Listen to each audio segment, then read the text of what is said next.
Okay, hello everybody. I am here with Dan Coyle, the amazing author of one of my all-time favorite books, The Talent Code, which I've given several copies out to many people I work with.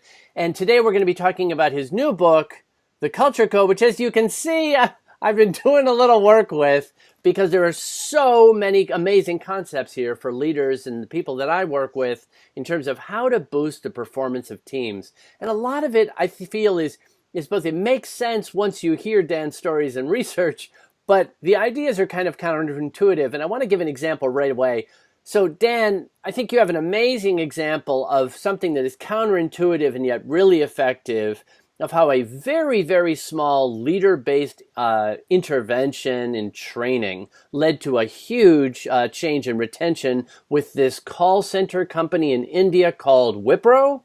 They're called Wipro, yeah, and they were a call center with a pretty common problem, which is kind of like lack of engagement. Like their workers sort of had one foot in and one foot out, which makes sense. Call centers are not particularly fun places to work. They were losing like 100% or 50% of their workforce each year. So they tried all the usual things, and none of them worked.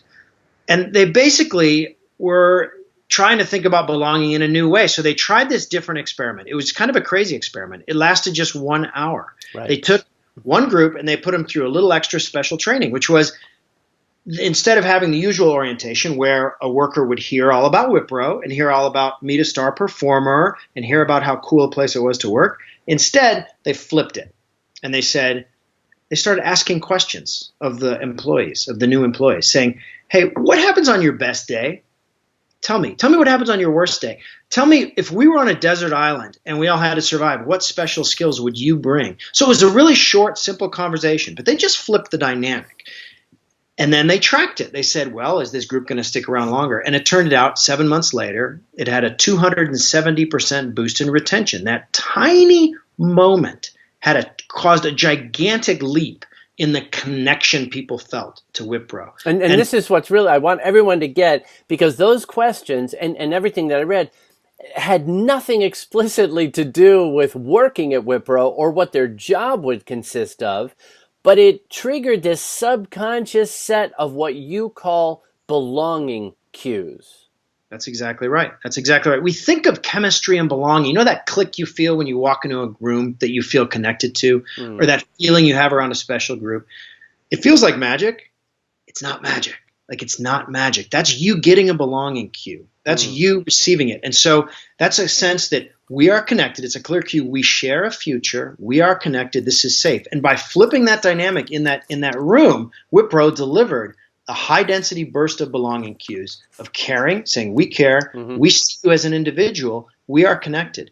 And then that had this gigantic effect. You know, we think of belonging as magic, but it's not. There's a physics there. And if you learn physics, you can really change the effectiveness in your leadership. It's not magic, it's leadership. So is the key for every leader to just ask a bunch of random emotional questions and then suddenly they'll magically get great results? Not quite. But it is to be keenly aware, to actively and relentlessly connect, to individuals. When it's natural in a position of authority just to sort of glide past. Sometimes when you get to a position of authority, it becomes easy. But the leaders I see who are effective at doing this are ones who are continually connecting to individuals, and it can be really simple, as this interview showed. It can be asking simple questions. It can be sending a simple signal that we're connected. It can be picking up trash off the floor. Right. You give some examples, really surprising examples of CEOs going around doing cleaning mops and picking up trash. What is that about? It's about think about it when you see the most powerful person in your organization picking up a tiny scrap of paper off the floor. It takes a second. But like any belonging cue, it contains a lot of information. It says a message, we care about this environment. It sends a message, you're not above me. I'm not above you, that we are equal here. And it sends a message that you take care of each other in this place, So it's this dense signal that can get delivered in a really quick time. I mean, we think about leadership as little things. We always know that leadership, is all about the little things. But when you think about the power of a small signal of belonging and safety, this is how our brains are built, to always be worried about that condition. The amygdalas of our brains are constantly ready to see if they see a small signal that this tribe isn't safe, that this group somehow isn't safe. All of our energy will go toward getting out of it. We'll sort of check out. We will have one foot in and one foot out. So good leaders they're like radio stations. They're like Wi-Fi, just broadcasting these steady signals. We're connected. I care. We share a future together. And so the last thing I want to touch on here is something I was very excited to see in your research, because in all my work with groups, I talk about how the negative default brain system of scanning the environment and always looking for social threats. Am I in? Am I out? Am I liked? Am I disliked? And how that takes up a lot of cognitive bandwidth that really saps our creativity. And your research found something I'd never seen before, that the amygdala, the alarm system of the brain, can switch from being a threat detector to a social bonder?